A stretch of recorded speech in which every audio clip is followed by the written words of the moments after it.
they sold it, but the monastery is still there, and the labyrinth, as far as I know, is there. The Kimball Avenue Church, St. James.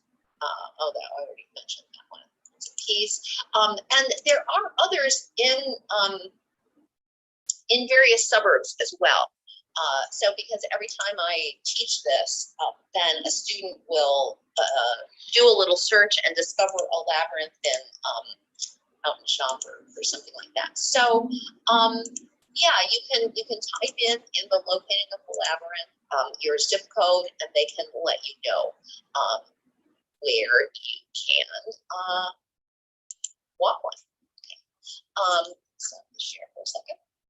So how many of you have walked a labyrinth? Or have ever heard of a labyrinth? And again, you can just give me a thumbs up.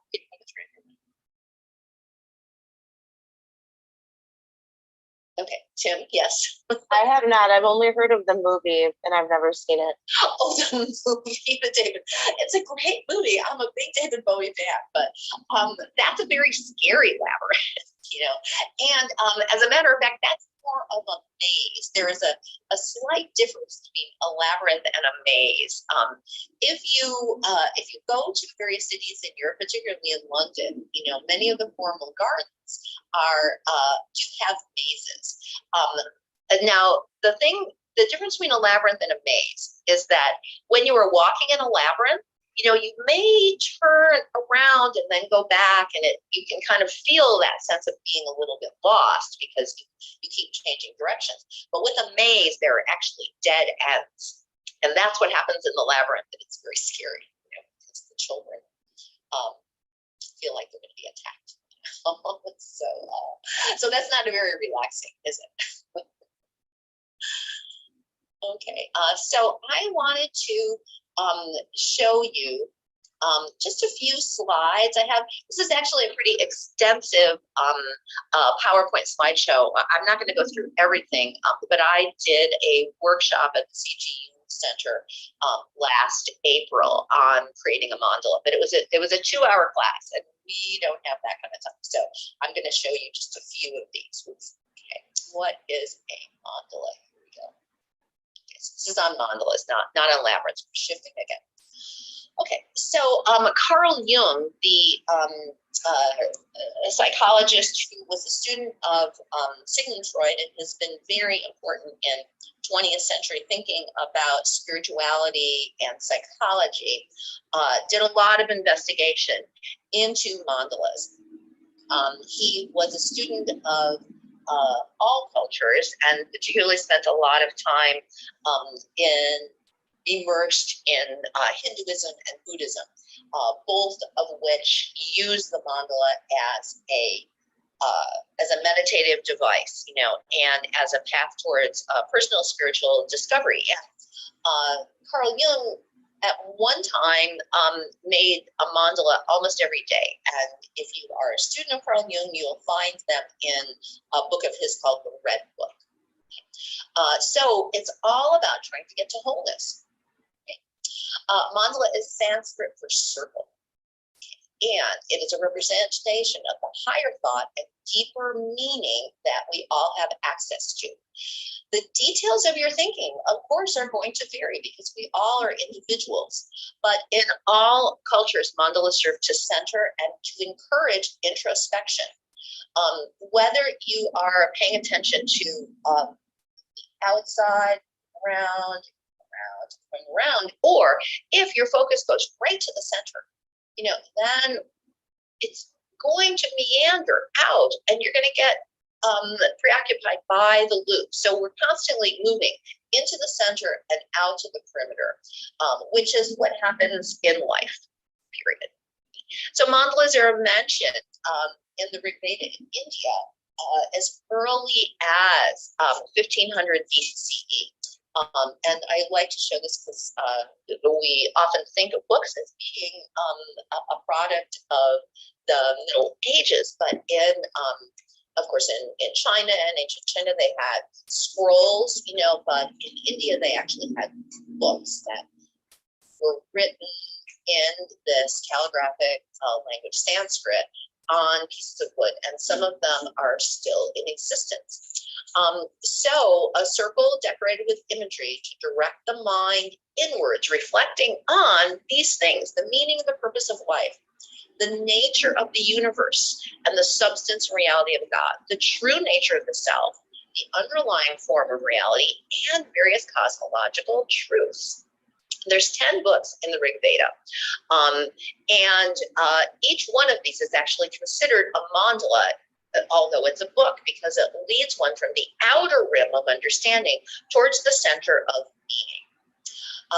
The Charkava mandala comes towards the end of the Vedic period in India, when there is a little splintering off of the ideas of ancient Hinduism.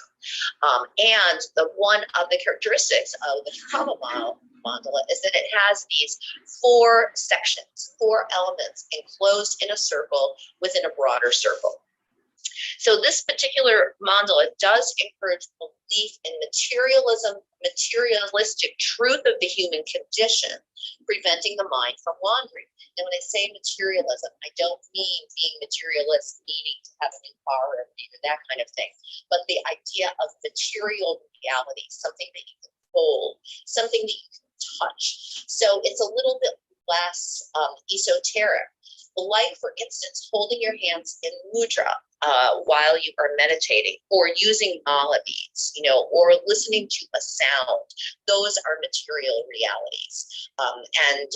So what this does is to make these ideas of introspection and moving towards enlightenment available to more people who really do need to have some material reality. Now, Jainism is also a branch of religion that stems from, Hinduism, and the Jains are really connected with individuals, but it's interesting because most of the maps of the individual jinas are designed to be in a mandala form, in a circle form. So once again, we have that. In Buddhism, which is a non-theistic religion, there's no belief in a creator God in Buddhism. The Buddha was a mortal being who achieved enlightenment, and then as the religion of Buddhism grew, there was a capacity for more and more people to reach that sense of Buddha. Siddhartha was the first Buddha, 563 BCE. He was a Hindu prince, so it comes directly from Hinduism, who abandoned his position and wealth to become a spiritual ascetic and finally an enlightened being. So in his ascetic practices, he left the palace and he lived in the forest. He sat, as the legend has it, he sat under the banyan tree, and just looked at the river and meditated and meditated. And then when he reached enlightenment, he came back into society to teach others the means by which they could escape samsara, the cycle of suffering, rebirth, and death. So the mandala in Buddhism represents an imaginary palace that is contemplated during meditation. Each object in the palace has significance, representing an aspect of wisdom or reminding the meditator of a guided principle. So I want to show you this mandala in the San Francisco Art Museum that we can even walk into. Oops, oh. Good morning, I'm Jeff Durham, the Assistant Curator of Himalayan Art here at the Asian Art Museum of San Francisco. And this morning, I'd like to invite you to do something really fairly special. I'd like to invite you to enter the mandala. That is, to enter a room that we have configured here at the Asian Art Museum as a mandala. Now, of course, the first question that's going to come to mind is precisely what is a mandala? Well, this can be approached in several different ways. If you approach it through the language, a mandala Manda is a palace, and Allah is a hidden presence, usually a divinity at the center of that palace. So it's a palace that contains a divinity. In another sense, in a geometric sense, a mandala is a set of nested squares and circles, a journey through which takes you to that divinity at the center of the mandala.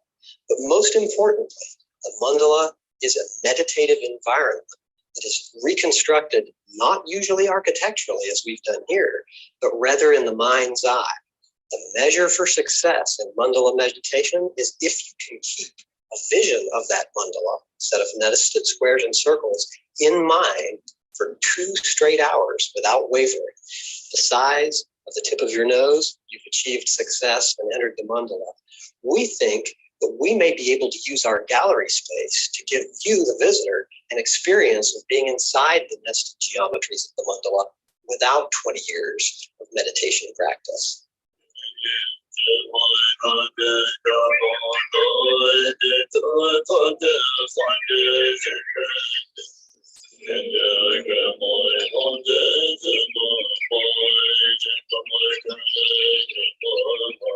I thought there was a little bit more on that. Sorry. Okay. So, yeah, if you do get to San Francisco, I do recommend that you go visit that. I had the opportunity to do that. Okay, back here on the. Okay, so also many Buddhist monks will make a sand mandala as an offering. And there have been several occasions where monks from monasteries in Tibet have come to Chicago, to construct a mandala. And they spend approximately, depends, sometimes up to 2 weeks, sometimes a few days, constructing these mandalas out of colored sand. Then after the mandala is completed, they will consecrate the mandala during a ceremony of chanting, and then destroy the mandala, sweep it into just piles of sand, and then take that sand and put it in the nearest body of water so that the energy from the mandala can go into the universe. So this was a mandala that, a part of a mandala that I took a photograph of that was created at the Lake Street Church in Evanston in 2018. And then after the mandala was completed, there was some chanting and, beautiful ceremony. And we all walked down to the lake, and more wonderful playing of these huge Tibetan horns, more chanting, and then these very intricate designs, which are made of sand.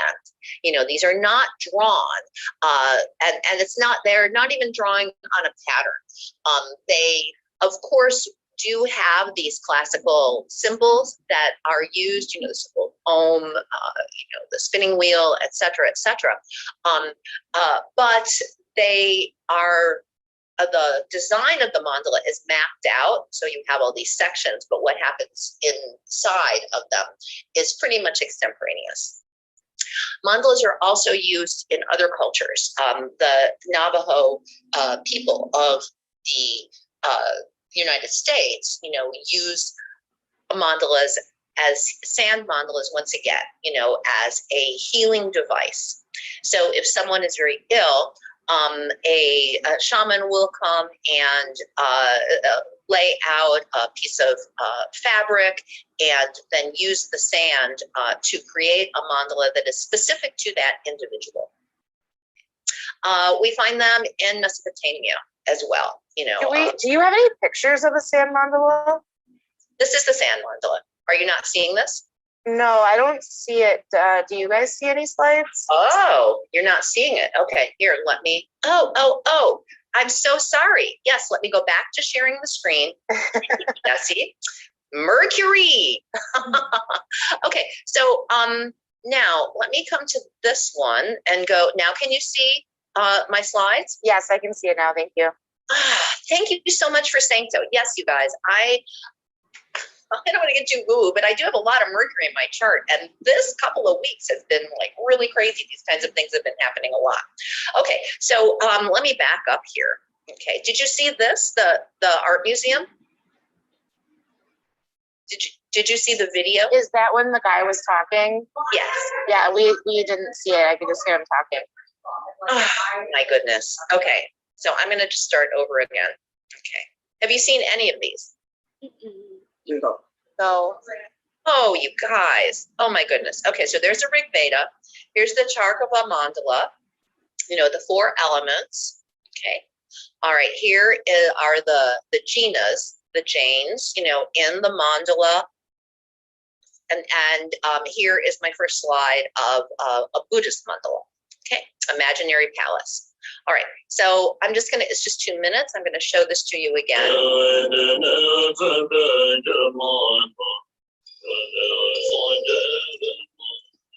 Good morning, I'm Jeff Durham, the Assistant Curator of Himalayan Art here at the Asian Art Museum of San Francisco.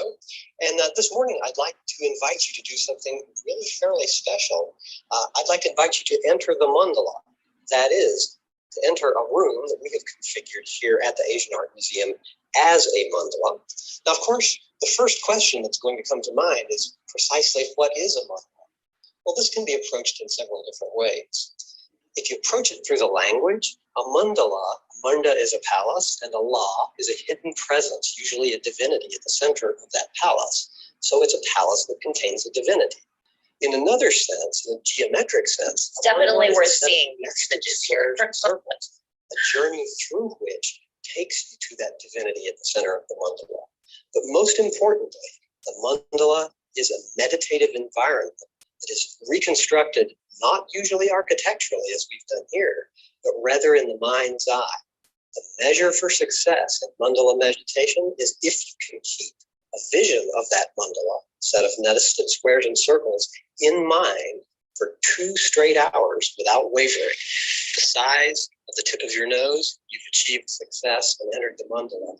We think that we may be able to use our gallery space to give you, the visitor, an experience of being inside the nested geometries of the mandala without 20 years of meditation practice.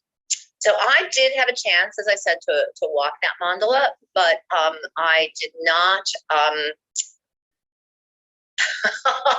didn't get to that particular state that he's describing. But it's a really wonderful experience, so I do highly recommend it. Okay, so here is the sand mandala, and here are the various, this is an instrument, you know, an offering, you know, but then they have the colored sand in these containers. And this is the one from the mandala at Lake Street Church, the one that I was talking about, okay? So yeah, it's very important to see it because it's so incredibly intricate, you know, and the idea of constructing it of sand makes it even further amazing. Here is the Navajo healing sand mandala. Okay, there are different images, but it is the same sensibility, you know, of a circle. And in this case, you know, this is one figure, you know, that is encircling these other symbols, you know, the lizard, the turtles, the lightning bolt, the corn, etc. And this one is the detail of a victory seal of Naram Sin, the king of Mesopotamia. So we find this symbol frequently. Now, in Christianity, we also have mandalas. The rose windows of Chartres and Notre Dame cathedrals, and of many of the cathedrals in Chicago are essentially mandalas. And anyone who has spent time in a cathedral like this, whether you are at a service or whether you are just visiting the cathedral out of architectural interest, you'll find yourself drawn into looking at the light. Now, in the cathedral at Chartres and in many of the cathedrals in Chicago and other places of the world, the colored glass will tell stories. There also are mandalas in the ceilings of Islamic domes, representing the universe and Allah's power as creator of all. Now, in Islamic art, there are no depictions of humans.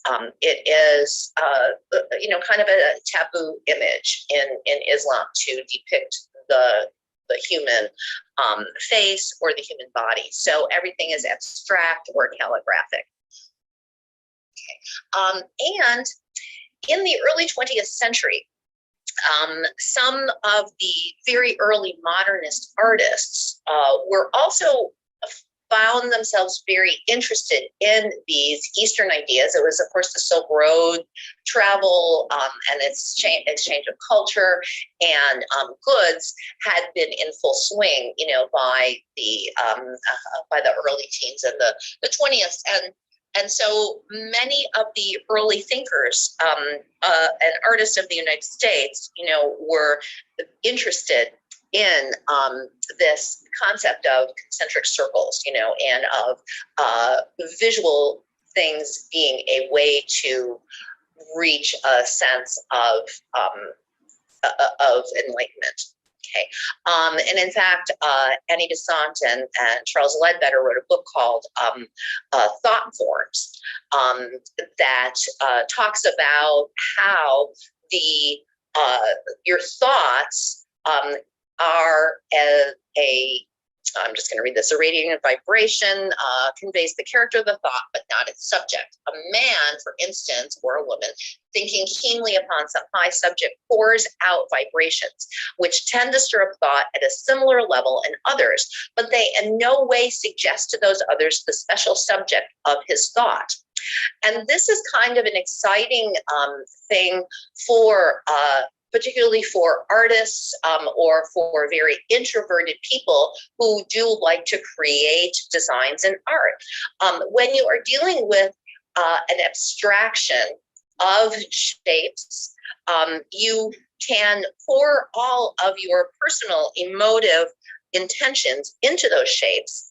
But because they are what I call kind of an open metaphor, the people who are looking at them do not necessarily need to know your innermost thoughts and fears, but they can feel the intensity. So I'm actually going to skip this in the virtue of time. No, I'm not. I'm going to show you this. A Chladni plate, you know, is something that that Charles Ledbetter and Annie Besant talk about in Thought Forms, you know, which is kind of an interesting. Can I make this bigger? There we go. So you can create a mandala just by using vibratory action. Let's see if I can make this bigger. No, I can't. Okay. So let's see. Yes, I can. Good. All right.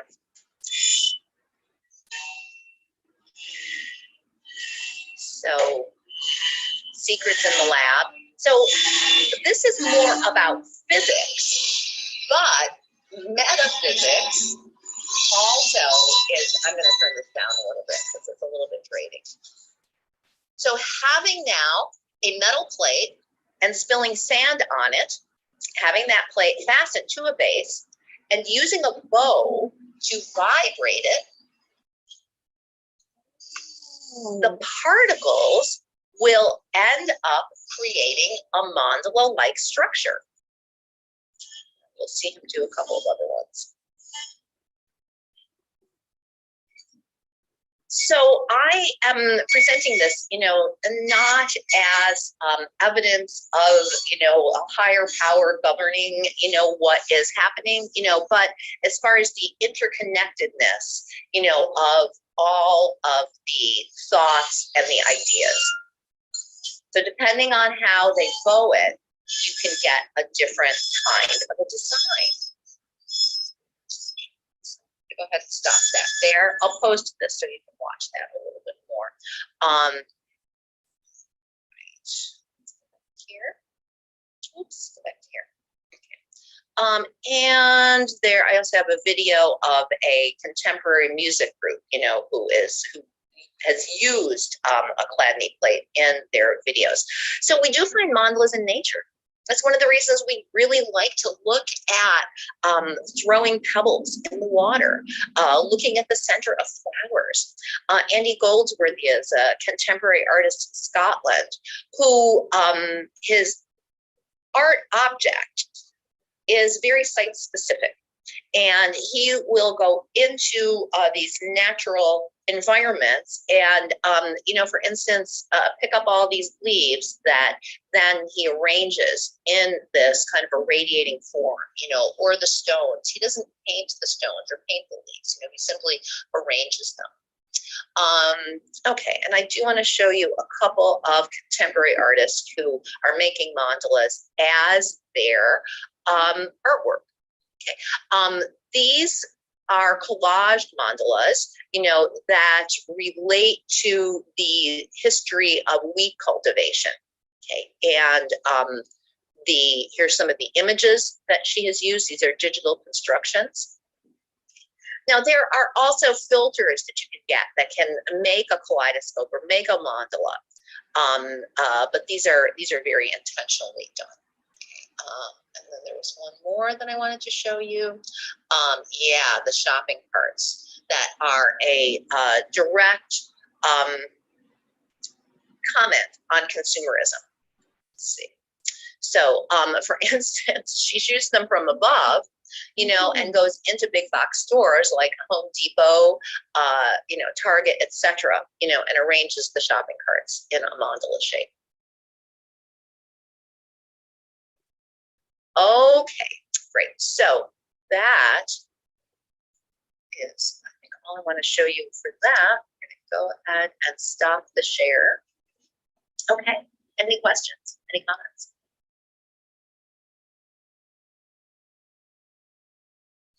Okay, y'all want to make a mandala? Yes. Thanks. Okay. All right. So before we sit down and draw, I have been noticing how the commentary in the posts always mentions, there's always at least one person, every week who is commenting on the importance of the stretching before they begin their meditation. This makes perfect sense because if your body is in an uncomfortable state to begin with, then you're going to become more uncomfortable when you ask yourself to sit still. So let's go ahead and stretch a little bit, and then we'll sit down and we'll take the next 40 or so minutes of our class to draw a little bit. Okay. So I'm going to put this here and let's go ahead and stand up. So wherever you are, go ahead and stand up. And let's just go ahead and shift your weight, from side to side. Swing your arms a little bit. Maybe work through your feet by kind of pedaling your feet a little bit. Take your hands over your heart and go ahead and your spine. Twist a little bit from side to side, opening that area between the shoulder blades, reaching the arms up, reaching back, side to side a little bit here. Okay, and then maybe if you're twining the hands behind you, reaching back, pointing elbows, looking up, side, reaching up, leaning slightly back, and diving down. Go ahead and bend your knees, let your head hang down. Again, just a little bit of movement is going to increase the stretch. And then coming back, move my little setup here. Go ahead and find your place. And before we start our mandala, we'll just do a little bit of breathing. Okay. So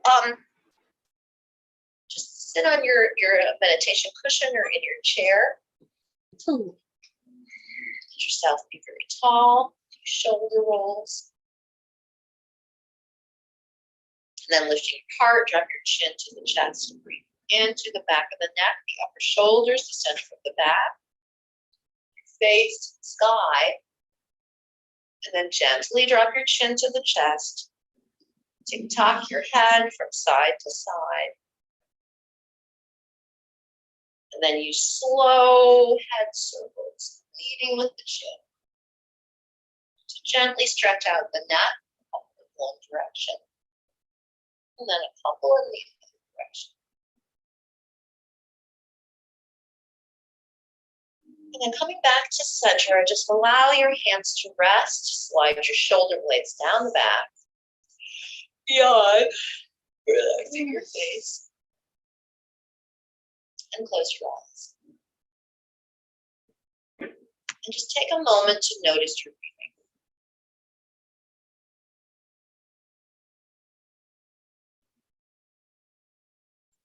Noticing the inhale. And noticing the exhale.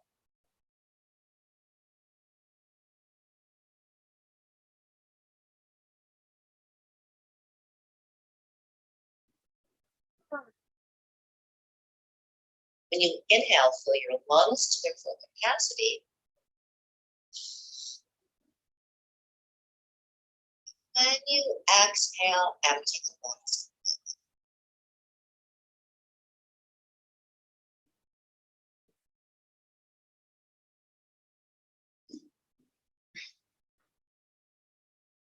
Let's do the yoga 3-part breath, Durga Pranayama. Imagining that there's a balloon in your pelvic bowl.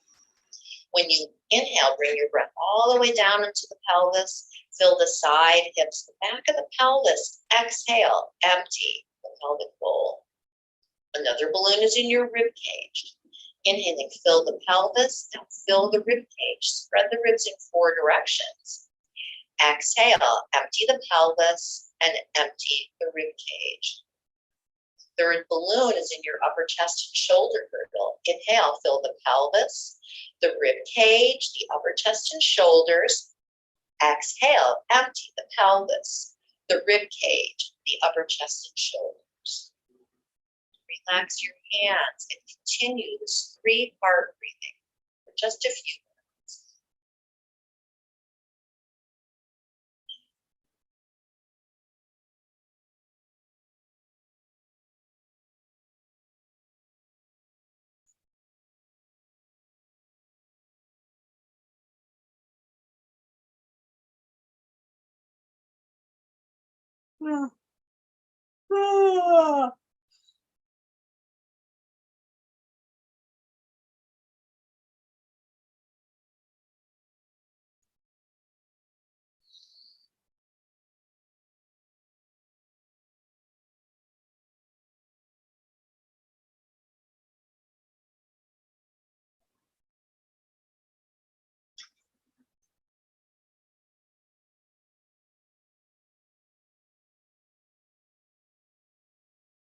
At the end of the next exhale, let your breath take care of itself.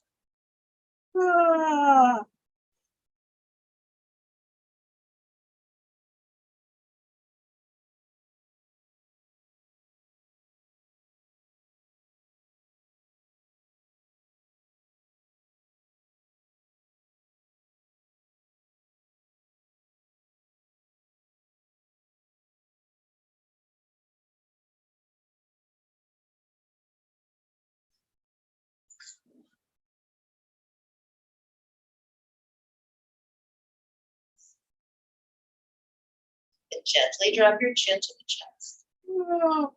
Slowly put the eyes open.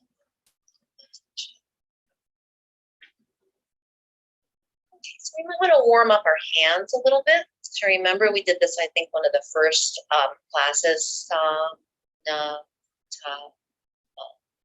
Sa, na, ta, ma. Sa, na, ta, ma. I actually use this as a warm-up frequently before I draw, and I try to increasingly come to the very, very tips.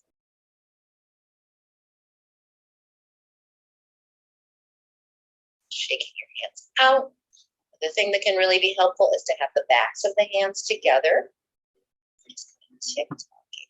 Just open up those wrists.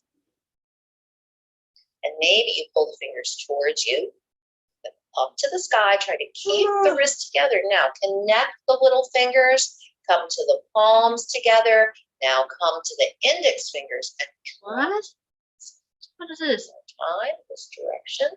Little fingers, palms, index fingers, backs of the hands drop. Now let's go the other direction. Fingers away from you.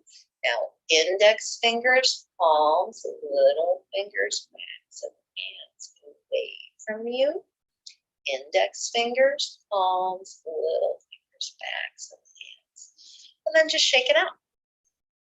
Okay, so hopefully you all have some materials to work with. I have a sketchbook. It's okay if you don't have a sketchbook per se. If you have just something else to draw on, that would be fine. Copy paper works really well. And we're going to take one sheet to kind of do a little warm up before we actually begin our mandala. So take your pencil or your drawing material. You know, I do recommend starting with a pencil. You can just use a number 2, take out the rubber pencil, you know, or if you have an art pencil, whatever you have handy. And notice I'm holding it in the center. Okay, rather than holding it right here, because I'm not going to be making letters. I don't need to have a lot of control. I want to just explore what this pencil can do. So first I'm going to just start making circles in the air, one direction, and then the other direction.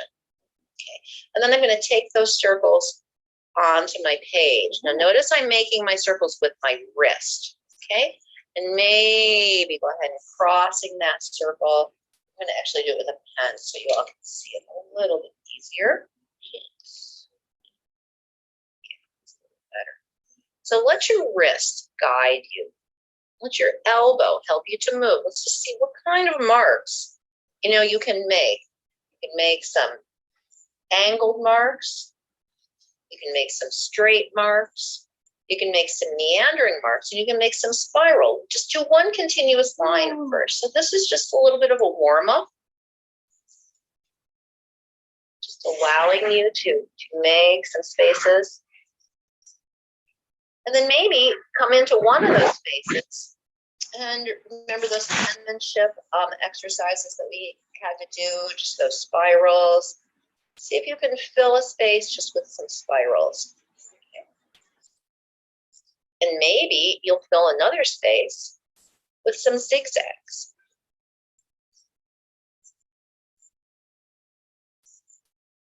And maybe you'll have another space that you'll just fill with little circles.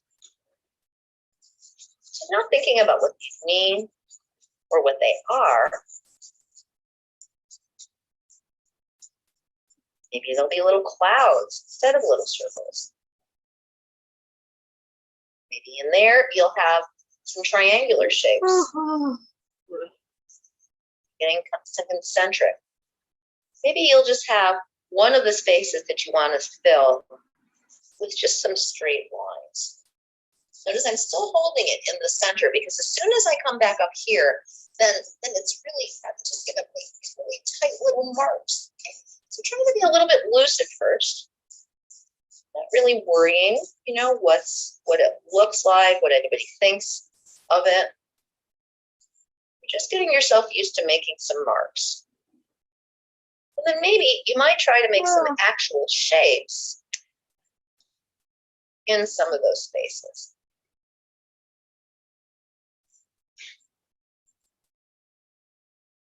Okay, so now we'll, you can even just use the back of this. I'll just use the back of this for my little warm up. Now, what I'm going to suggest doing is taking one of your templates. We're still not making our mandala yet, still some warm up. Making a couple of curves. So this is my larger one. And then I'm going to take a smaller one, and inside of it, make another curve. Because these are going to be the containers for your mandala, these little curves. Now, without necessarily thinking, you know, of a specific image, you know, maybe you want to do just some loops. Oh, my hammer. And you will find that if you can get used to doing this kind of continuous line technique, you know, as opposed to kind of choking down, really trying to be careful about what you're drawing. Sometimes your marks can be, you know, a little bit easier, a little bit more graceful. You know, they might not be exact, but even though this is exact, that kind of hairy line, you know, can sometimes interfere. You can even, give yourself some points along that, and then connect those points with some diagonals. And we don't have to be symmetrical here. And maybe inside of that, start with some of my,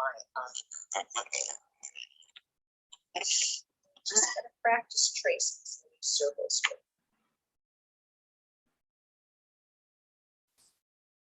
Trace it around, and then just see how that feels. So hard to trace. I'll do some overlapping.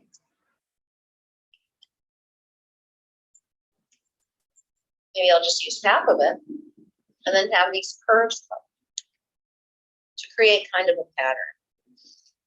And if this were the center, I might start a spiral, make that spiral getting bigger. Okay. So when you feel like you have kind of warmed up, you have enough control, let's, I'm hoping that we can start 2 mandalas in the 30 minutes that we have. If you are just going to do one, that's perfectly fine. Oh, and I kind of want to remind you again here, let's take a look at this mandala book. A lot of the designs, in mandalas are just really very simple. Those looping things that we've, just like a little eggshell. It's kind of a little line, okay, a spiral that might meet itself. So instead of thinking about making pictures, spirals, little leaves, etc., etc., think about just making designs. So now let's go ahead and start. I'm going to have my larger template be the center of my mandala. And of course, you can have something larger or something smaller. And I'm going to draw that. I'm going to take another one that's a little bit, and try my best to center it, but if it's not centered, it really doesn't matter. Oh, now I think I want to share the screen again and go back to the slideshow for just a second. Many of you have looked at have already posted mandalas. So there's a couple of really good ones, on our D2L page. I'm sharing the screen here. Not really paranoid. But here. Okay, so this is, I'm going to post this slideshow, and you can see this is just what we've been doing. So here, oops. So I wanted to show you a couple of these. So here are just some real easy ways to work with these designs. You can also work with text. Here's a mandala that I made where I just listed all of the words starting with I that describe being. In fact, I solicited these on Facebook. I asked people to just tell me words that start with I that have to do with being. And so I just simply wrote these around, circle. Okay, this is a fabric mandala that I made, and here's one using this technique. I think I did this in a mandala class. Okay, this one is a very large painted mandala. It's not super large. It's like, 30 by 40, I think maybe, and here's a smaller one. All right. So just to give you some ideas, the mandalas that we looked at, the Buddhist and the Hindu mandalas, are very highly controlled. But remember, we're doing this just as a meditation, as a way to relax. So you can go ahead and that. Now, you don't have to always have things being a circle. So I'm going to throw in this rectangular shape here. So what I'm doing is just kind of dividing the space, and think of it as your life or your mind, dividing the space into these kind of manageable segments.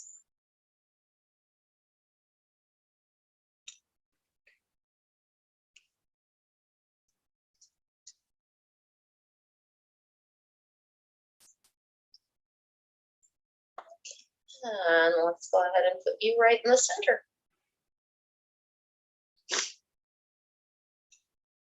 So now I have a design. Now I can keep using templates to complicate this design even more, or I can start to work with the various parts of the design, and subdivide them.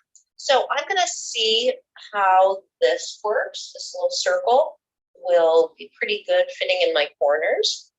So I'm going to continue the template work just a little bit. The smaller they are, the trickier they are to trace. I'm going to put this in my corners here. And very quickly, you can see that mine is not completely symmetrical, but if you want to make it completely symmetrical, go ahead and try to. One way that you can make it completely symmetrical, is to kind of find your center. And to find the center, you can simply fold it in half, or you can go ahead and measure the diameter, and then put a point in your center. So now once I've got this design, now I'm going to start to add a few other designs. I think I'm going to, in this circle, just make some kind of flower shapes, sort of half flower shapes. And again, if you're into symmetry, you can decide, okay, half and half, so there's 4 and then maybe 8. I'm actually working from the corners, moving into the corners, referring to the corners of my rectangle here.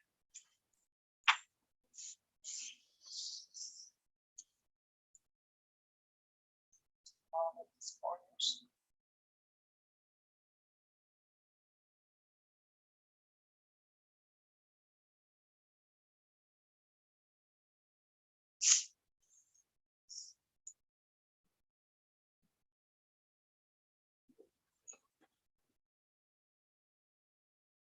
Maybe I will add some other marks. How about you can use, again, a template just to do some half circles if you like.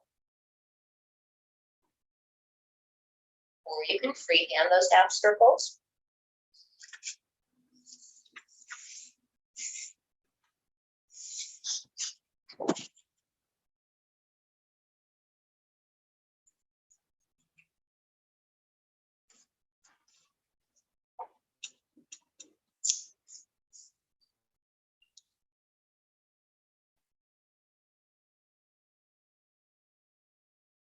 I'm going to find us some music here.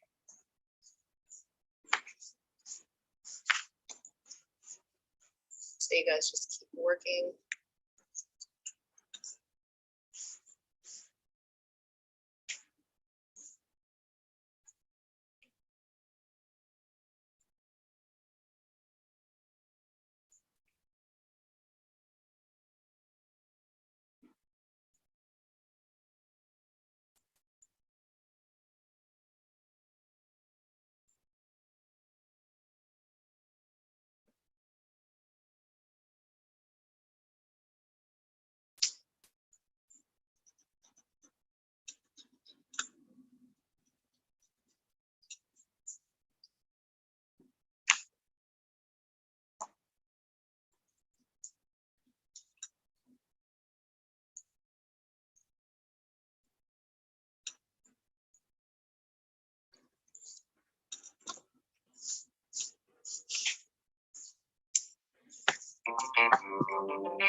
So these can be as simple or as complicated as you like.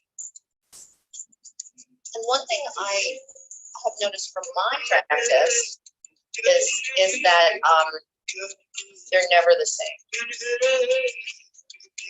Even sometimes when I try to make them the same, it doesn't work. So that's very freeing in a way. Just like your meditations, or your runs, or your dances. It's very difficult to repeat things exactly.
At a certain point, you might decide you want to add some color.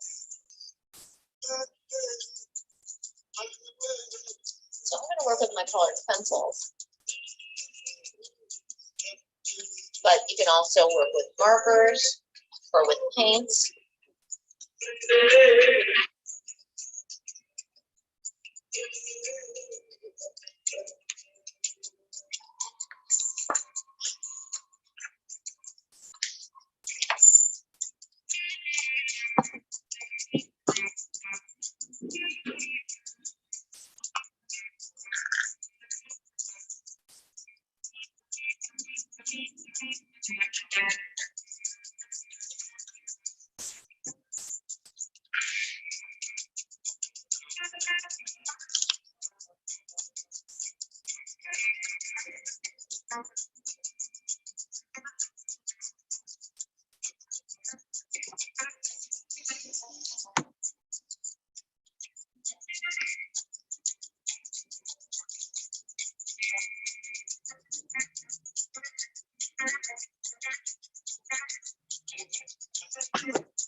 And of course, if anyone has any comments or questions, feel free to, go ahead and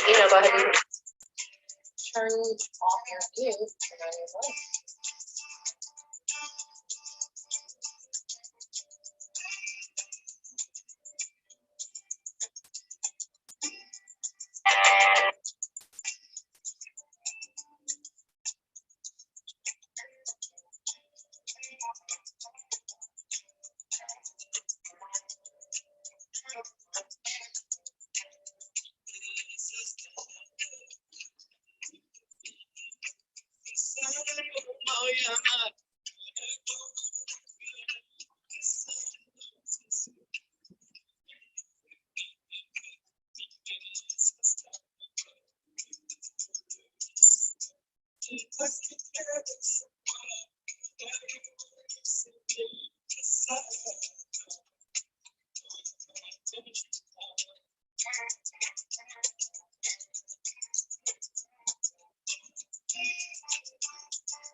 And of course, if you feel like you've done all you can, and you're satisfied, then just try another one.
So, now hopefully you guys are pretty solid on the direction of this. To go ahead and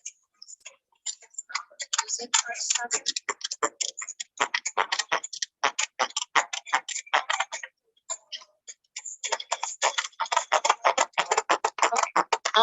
And I do want to take a couple of moments to just kind of regard your model.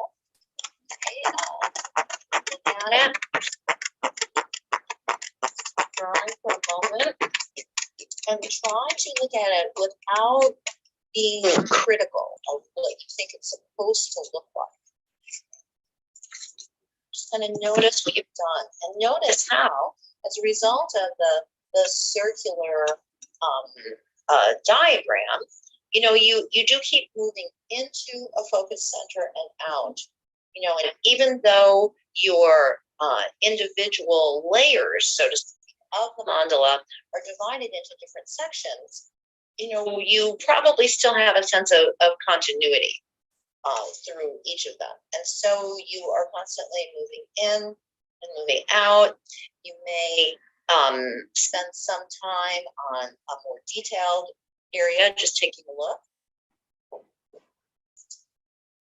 So I'm going to suggest that we spend just a few moments using our mandala as our meditation.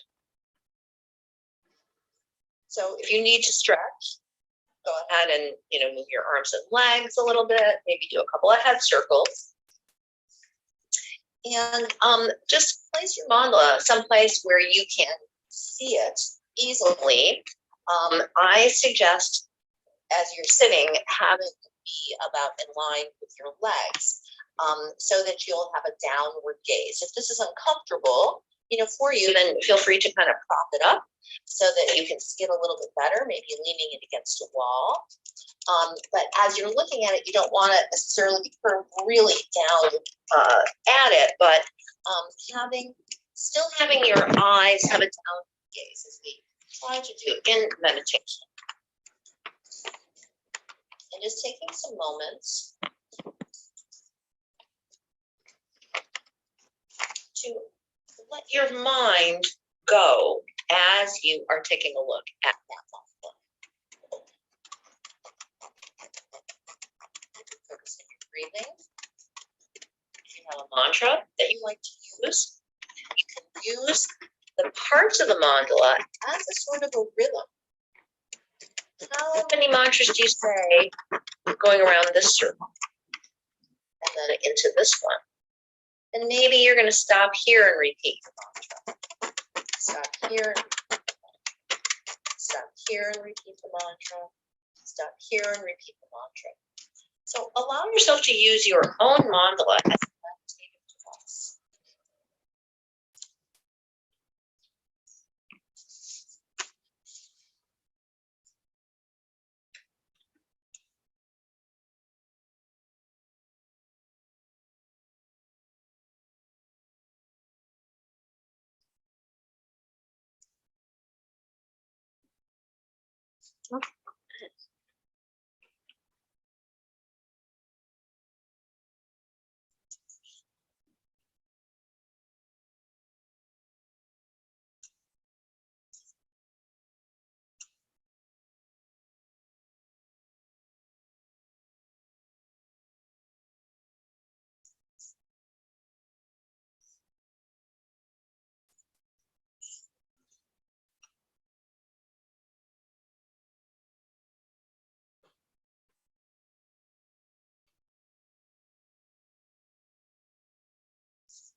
As always, if you have a thought, notice it and gently return your attention to your design.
Gently bring your attention to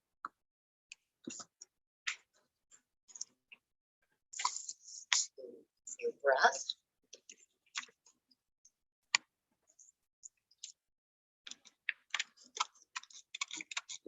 Notice the space around you. Notice the quietness of the space.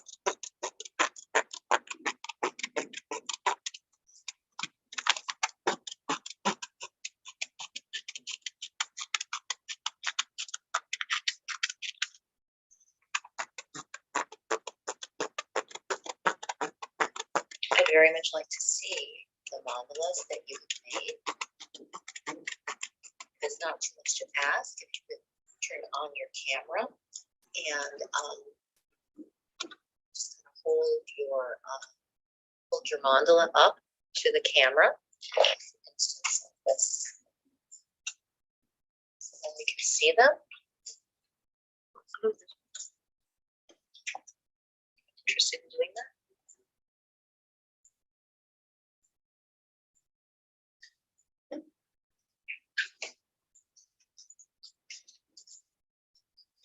Okay, well, hopefully you'll upload them and then I can see. I don't have a camera. Okay, Tim. Yeah, I can solve it, but it's All a right, simple. yes. So I don't know. I don't know this. Yes, just hold it right up to the camera, you It's know, just and simple. let's take a look at it. Oh, that's beautiful. That's very beautiful. Great. Simple. Yeah, And that will be really wonderful to add some color to that. yeah. Yeah. So, Yeah. does anyone have any feedback on doing this? Yeah, like this.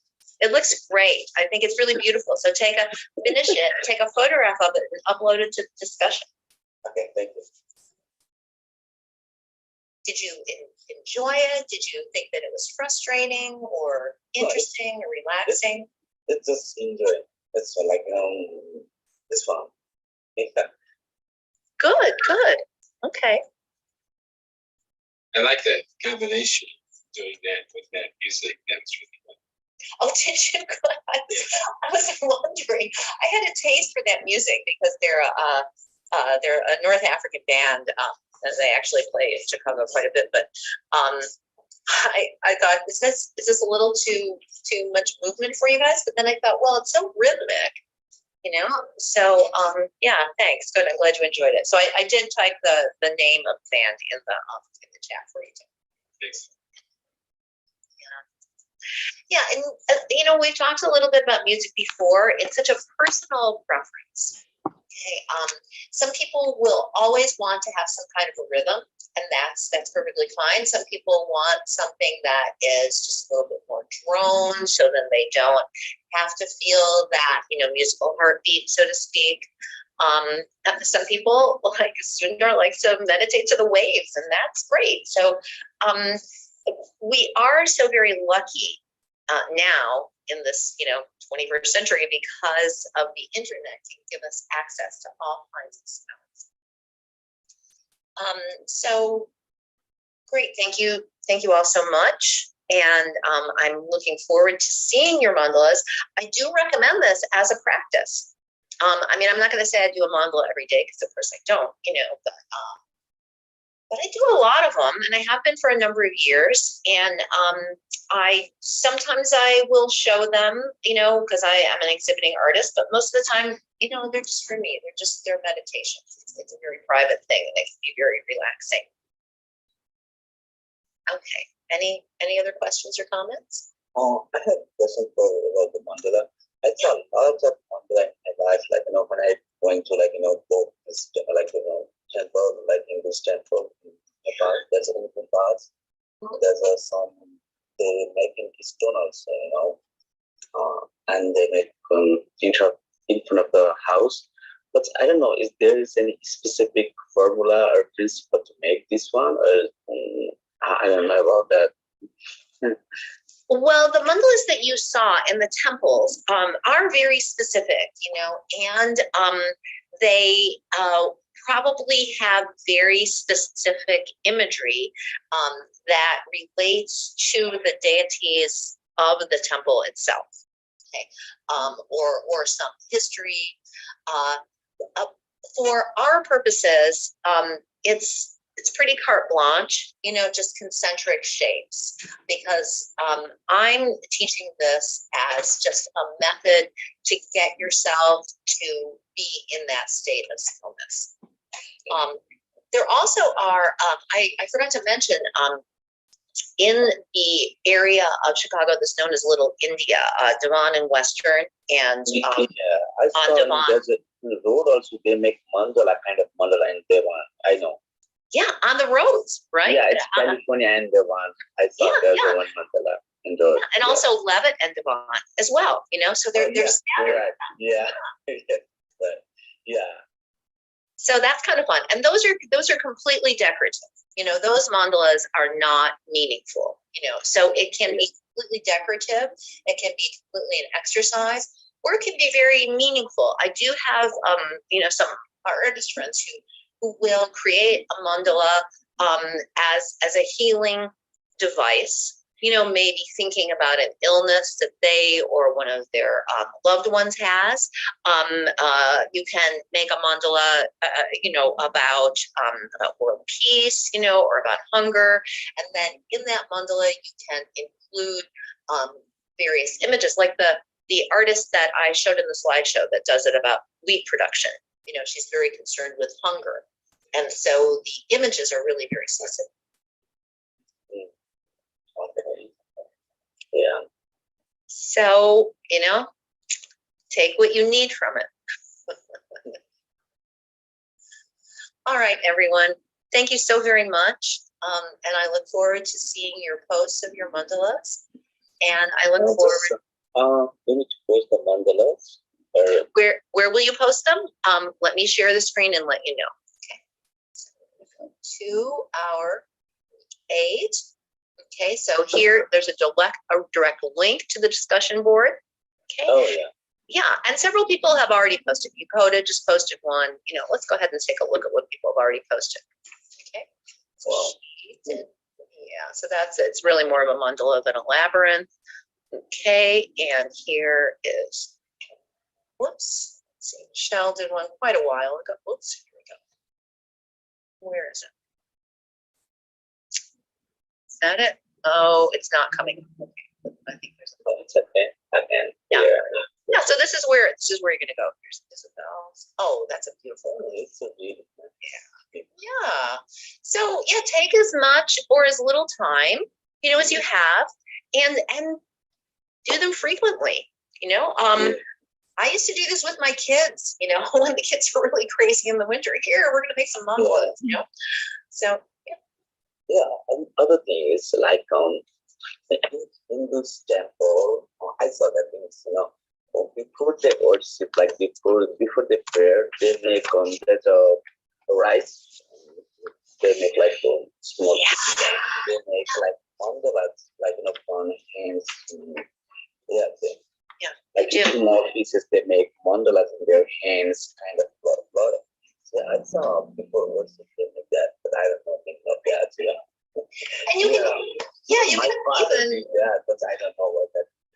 Oh, well, yes, you should find out because it has very specific meanings, just like in Haiti, the Voodoo culture will also make mandalas out of like cornmeal, that sometimes are in treaties to the specific gods, sometimes it's just like just a general blessing, Yeah. Okay. Yeah. So it's a very, very widespread practice. So rice, etc. Yeah, I'm gonna actually just share the screen one more time before we go. I know our time is up here. But I did not show you in the slideshow that I have taken this idea of mandalas and I made found object mandalas, so this is a mandala that I had a bunch of people do at a humanities conference. There's eggshells at the center, there's photographs, there's corks, and then I recreated that at Mana Contemporary as part of a performance fest in 2017. And at the center I had eggshells again in bones, puzzle pieces, army men, and I think that there's one more. Is there one more? Yeah, so here's the completed mandala. And then and the outer perimeter are found gloves. You always find gloves at the sidewalk, so those are found gloves. And when the mandala was completed, I have a couple friends who played music, and we did some chanting, and then we destroyed it. So the energy went into the universe. So you can just play with this idea. It's very evocative. Okay. All right, Professor. Thank you. All right, thank you, Sundar, Yeah. and thank you, Mandy and Kesha and Tim.